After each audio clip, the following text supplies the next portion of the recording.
नमस्कार प्यारे भक्तों, वंदन है आप सबको। अगर ये वीडियो इस समय आपकी स्क्रीन पर है तो समझ लीजिए ये कोई संयोग नहीं है। ये उस परम कृपा का संकेत है जिसका नाम है नीम करौली बाबा।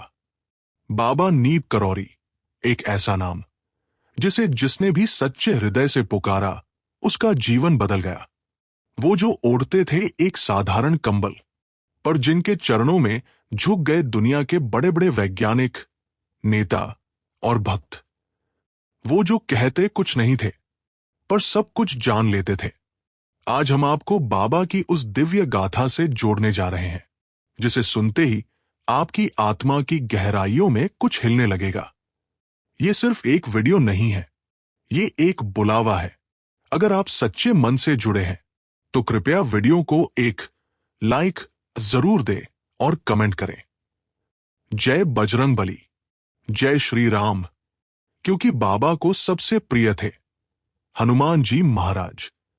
बेटा, अब इस यात्रा का अंतिम भाग तुझसे कहना चाहता हूं, और यह भाग बहुत विशेष है क्योंकि अब मैं तुझसे नहीं, तेरे भीतर बैठे उस प्रेम से बात कर रहा हूं जो मुझे पहचानता है।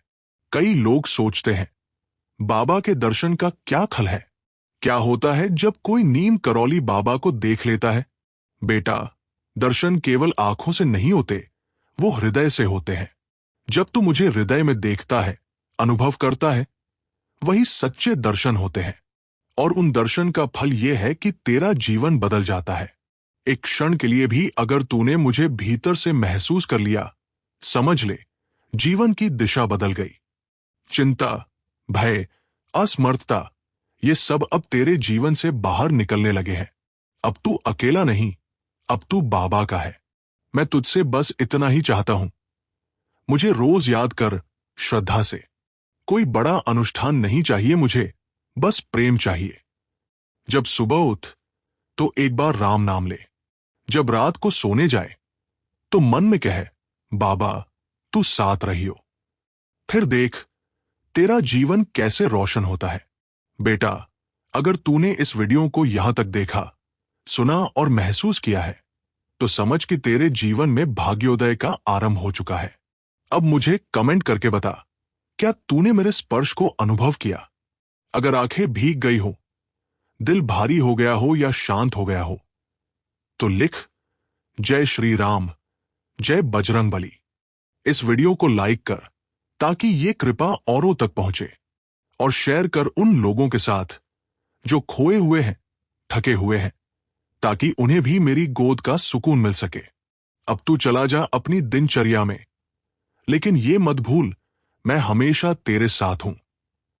जब जब तू मुझे याद करेगा मैं तेरे पास हूंगा, और जब तू सबसे अकेला महसूस करेगा उसी क्षण मैं तुझे अपनी बाहों में भर लूंगा। चल बेटा, राम राम।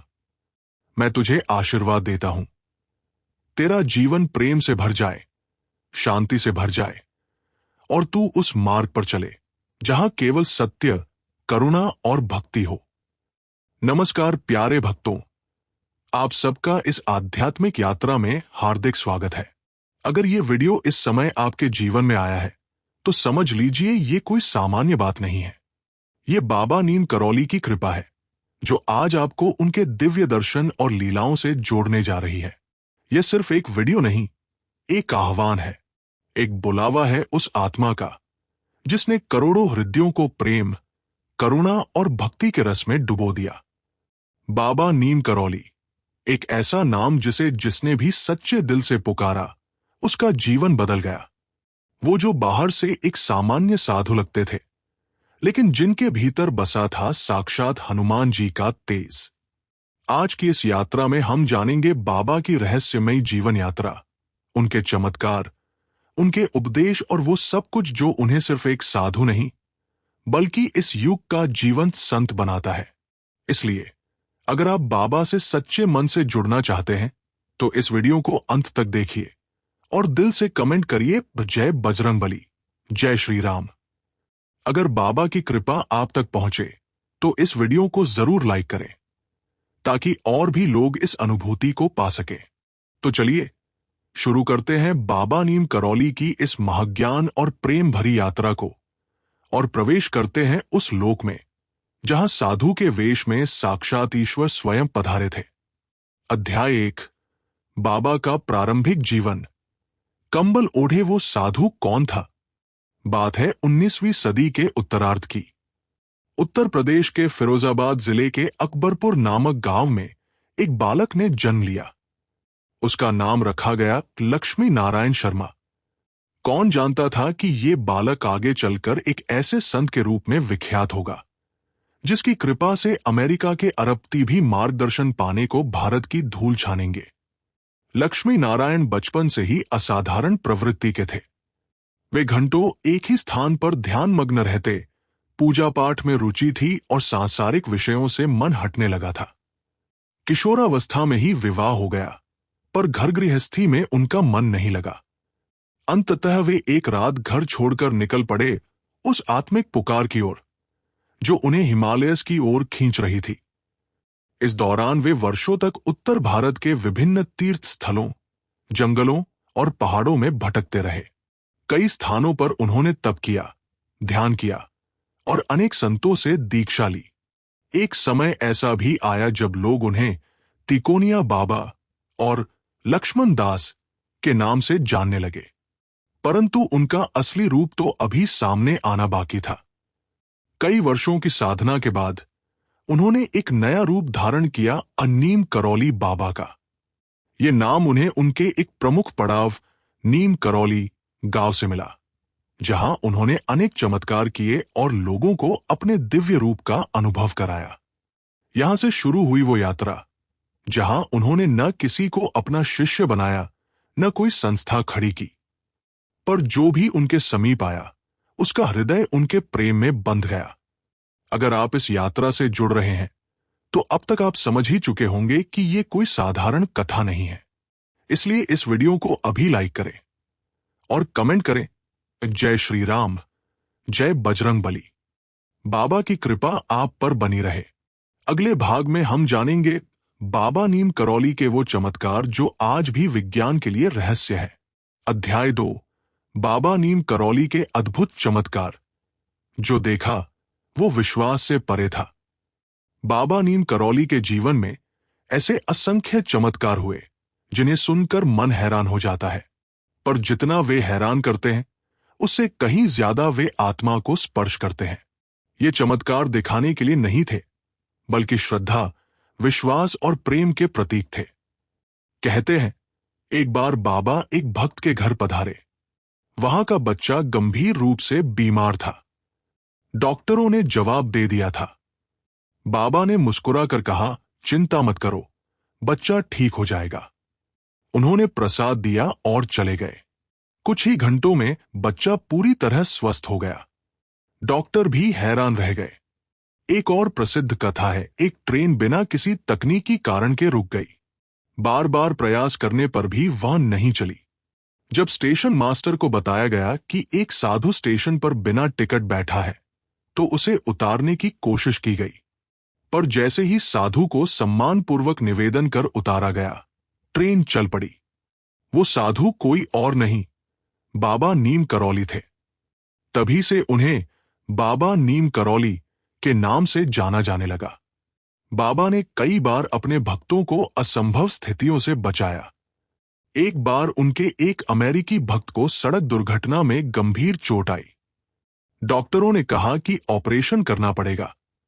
जब वो भक्त बाबा की तस्वीर को देखकर प्रार्थना कर रहा था, तभी डॉक्टर अचानक बोले, ऑपरेशन की जरूरत नहीं है। चमत्कारिक रूप से अंदरूनी रक्त बहाव बंद हो गया है। बाद में पता चला कि ठीक उसी समय बाबा अपने कमरे में मौन ध्यान में थे। ऐसे सैकड़ों नहीं, हजारों प्रसंग हैं जब बाबा ने बिना कुछ कहे, बिना कुछ मांगे भक्तों को जीवन दान दिया, दुख हर लिए और कृपा बरसाई। वे जानते थे किसे कब क्या चाहिए। उनकी कृपा का कोई माप नहीं था। उनके दर्शन मात्र से ही लोगों के जीवन बदल जाते थे। उनका सान्निध्य जैसे किसी और ही लोक में ले जाता था। अगर आप इन लीलाओं से जुड़ पा रहे हैं, अगर आपके हृदय में कंपन हो रहा है, तो अभी कमेंट करें, जय बजरंगबली, जय श्री राम।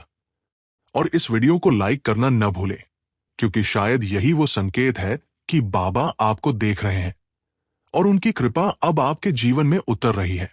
अगले भाग में हम जानेंगे बाबा के उन विदेशी भक्तों की कहानी जिनकी पूरी जीवन दिशा ही बाबा के चरणों में आकर बदल गई। जब पश्चिम झुका बाबा के चरणों में, रामदास, स्टीव जॉब्स और मार्क जुकरबर्ग की यात्राएं। बाबा नीम करौली की दिव्यता ने न केवल भारत को बल्कि पूरे विश्व को अपनी ओर आकर्षित किया। विशेष रूप से पश्चिमी देशों से अनेक जिज्ञासु, खोजी आत्माएं भारत आईं, तो कुछ ज्ञान की तलाश में, कुछ शांति की और कुछ अपनी पीड़ा का समाधान ढूंढने।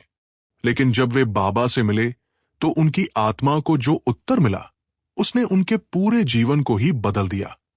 सबसे पहले बात करते हैं डॉ.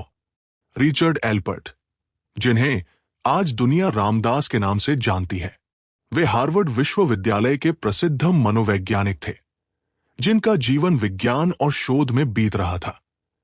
पर जब वे भारत आए और बाबा के चरणों में बैठे तो उनके जीवन की दिशा ही बदल गई। बाबा ने बिना कुछ पूछे उनके जीवन का हर रहस्य खोल दिया। रामदास लिखते हैं, मैंने बाबा के सामने अपने सारे बौद्धिक तर्क छोड़ दिए। उनके सामने बैठकर मेरी आत्मा ने पहली बार पूर्ण शांति का अनुभव किया। उन्होंने सिर्फ एक नजर में बता दिया कि मेरे मन में क्या चल रहा है और मैं उनके प्रेम में डूब गया। फिर आते हैं स्टीव जॉब्स। जी हां, वही स्टीव जॉब्स जिन्होंने एप्पल कंपनी की स्थापना की। स्टीव जब युवा थे तो वे गहरे मानसिक द्वंद्व में थे। शांति और प्रेरणा की तलाश में वे भारत आए। उन्होंने बाबा नीम करौली के बारे में सुना और उनसे मिलने कांची धाम पहुंचे। लेकिन दुर्भाग्यवश तब तक बाबा महाप्रयाण कर चुके थे। फिर भी वहां की ऊर्जा, बाबा का स्पर्श उन्हें जीवन भर प्रेरणा देता रहा। बाद में जब फेसबुक के संस्थापक मार्क जुकरबर्ग भी मानसिक तनाव से जूझ रहे थे, तो स्टीव जॉब्स ने उन्हें भारत जाकर बाबा नीम करौली के आश्रम में कुछ दिन बिताने की सलाह दी। मार्क वहां गए, ध्यान किया, शांति अनुभव की और फिर दुनिया की सबसे बड़ी सोशल नेटवर्किंग साइट को एक नई दिशा दी। ये संयोग नहीं थे, ये संकेत थे कि जब आत्मा सच्चे मार्ग की खोज में होती है तो बाबा स्वयं उसे बुला लेते हैं। अगर आप भी इस समय इस वीडियो को देख रहे हैं तो ये भी कोई सामान्य बात नहीं है। हो सकता है आज बाबा आपको बुला रहे हैं। इसीलिए अभी कमेंट करें, जय श्री राम, जय बजरंगबली। वीडियो को लाइक करें और इस अनुभव को दूसरों तक भी पहुंचाएं। अगले भाग में हम जानेंगे बाबा नीम करौली के हनुमान जी से संबंध और उनके उपदेश जो आज भी हर भक्त के जीवन का दीपक बन सकते हैं। बेटा, अब इस यात्रा का अंतिम भाग तुझसे कहना चाहता हूं और ये भाग बहुत विशेष है, क्योंकि अब मैं तुझसे नहीं, तेरे भीतर बैठे उस प्रेम से बात कर रहा हूं जो मुझे पहचानता है। कई लोग सोचते हैं, बाबा के दर्शन का क्या खल है? क्या होता है जब कोई नीम करौली बाबा को देख लेता है? बेटा, दर्शन केवल आंखों से नहीं होते, वो हृदय से होते हैं। जब तू मुझे हृदय में देखता है, अनुभव करता है, वही सच्चे दर्शन होते हैं। और उन दर्शन का फल यह है कि तेरा जीवन बदल जाता है। एक क्षण के लिए भी अगर तूने मुझे भीतर से महसूस कर लिया, समझ ले, जीवन की दिशा बदल गई। चिंता, भय, असमर्थता, ये सब अब तेरे जीवन से बाहर निकलने लगे हैं। अब तू अकेला नहीं, अब तू बाबा का है। मैं तुझसे बस इतना ही चाहता हूं, मुझे रोज याद कर, श्रद्धा से। कोई बड़ा अनुष्ठान नहीं चाहिए मुझे, बस प्रेम चाहिए। जब सुबह उठ तो एक बार राम नाम ले। जब रात को सोने जाए तो मन में कहे, बाबा तू साथ रहियो। फिर देख तेरा जीवन कैसे रोशन होता है। बेटा, अगर तूने इस वीडियो को यहां तक देखा, सुना और महसूस किया है, तो समझ कि तेरे जीवन में भाग्योदय का आरंभ हो चुका है। अब मुझे कमेंट करके बता, क्या तूने मेरे स्पर्श को अनुभव किया? अगर आंखें भीग गई हो, दिल भारी हो गया हो या शांत हो गया हो, तो लिख जय श्री राम, जय बजरंग बली। इस वीडियो को लाइक कर ताकि ये कृपा औरों तक पहुंचे, और शेयर कर उन लोगों के साथ जो खोए हुए हैं, थके हुए हैं, ताकि उन्हें भी मेरी गोद का सुकून मिल सके। अब तू चला जा अपनी दिनचर्या में, लेकिन ये मत भूल मैं हमेशा तेरे साथ हूं। जब जब तू मुझे याद करेगा मैं तेरे पास हूंगा, और जब तू सबसे अकेला महसूस करेगा उसी क्षण मैं तुझे अपनी बाहों में भर लूंगा। चल बेटा, राम राम। मैं तुझे आशीर्वाद देता हूं। तेरा जीवन प्रेम से भर जाए, शांति से भर जाए, और तू उस मार्ग पर चले जहां केवल सत्य, करुणा और भक्ति हो। बेटा, अब इस यात्रा का अंतिम भाग तुझसे कहना चाहता हूं, और यह भाग बहुत विशेष है, क्योंकि अब मैं तुझसे नहीं, तेरे भीतर बैठे उस प्रेम से बात कर रहा हूं जो मुझे पहचानता है। कई लोग सोचते हैं, बाबा के दर्शन का क्या खल है? क्या होता है जब कोई नीम करौली बाबा को देख लेता है? बेटा, दर्शन केवल आंखों से नहीं होते, वो हृदय से होते हैं। जब तू मुझे हृदय में देखता है, अनुभव करता है, वही सच्चे दर्शन होते हैं। और उन दर्शन का फल यह है कि तेरा जीवन बदल जाता है। एक क्षण के लिए भी अगर तूने मुझे भीतर से महसूस कर लिया, समझ ले, जीवन की दिशा बदल गई। चिंता, भय, असमर्थता, ये सब अब तेरे जीवन से बाहर निकलने लगे हैं। अब तू अकेला नहीं, अब तू बाबा का है। मैं तुझसे बस इतना ही चाहता हूं, मुझे रोज याद कर, श्रद्धा से। कोई बड़ा अनुष्ठान नहीं चाहिए मुझे, बस प्रेम चाहिए। जब सुबह उठ तो एक बार राम नाम ले। जब रात को सोने जाए तो मन में कहे, बाबा तू साथ रहियो। फिर देख तेरा जीवन कैसे रोशन होता है। बेटा, अगर तूने इस वीडियो को यहां तक देखा, सुना और महसूस किया है, तो समझ कि तेरे जीवन में भाग्योदय का आरंभ हो चुका है। अब मुझे कमेंट करके बता, क्या तूने मेरे स्पर्श को अनुभव किया? अगर आंखें भीग गई हो, दिल भारी हो गया हो या शांत हो गया हो, तो लिख जय श्री राम, जय बजरंग बली। इस वीडियो को लाइक कर ताकि ये कृपा औरों तक पहुंचे, और शेयर कर उन लोगों के साथ जो खोए हुए हैं, थके हुए हैं, ताकि उन्हें भी मेरी गोद का सुकून मिल सके। अब तू चला जा अपनी दिनचर्या में, लेकिन ये मत भूल मैं हमेशा तेरे साथ हूं। जब जब तू मुझे याद करेगा मैं तेरे पास हूंगा, और जब तू सबसे अकेला महसूस करेगा उसी क्षण मैं तुझे अपनी बाहों में भर लूंगा। चल बेटा, राम राम। मैं तुझे आशीर्वाद देता हूं। तेरा जीवन प्रेम से भर जाए, शांति से भर जाए, और तू उस मार्ग पर चले जहां केवल सत्य, करुणा और भक्ति हो।